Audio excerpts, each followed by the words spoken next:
के दूसरा हाथ रख के उस पर उंगली और पीछे खींचना है। ठीक है, ये हो गया विश्राम। सावधान बोलेंगे तो फिर आएंगे सावधान, वही पैर को उठाकर। अब आपको बोले दाहिने मोड़, तो दाहिने मोड़ तो सीधा हो गया हमारे सीधे पैर की एड़ी और उल्टे पैर का पंजे पर घूमना है यहाँ से और पैर को उठाना है। माना तुम देखो, अभी देखो।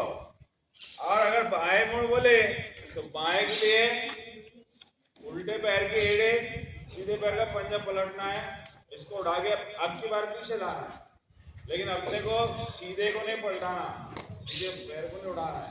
ठीक है, चलो ब्रेक, दाहिने मुड़, आवाज एक साथ आना। फिर से दाहिने मुड़, ओए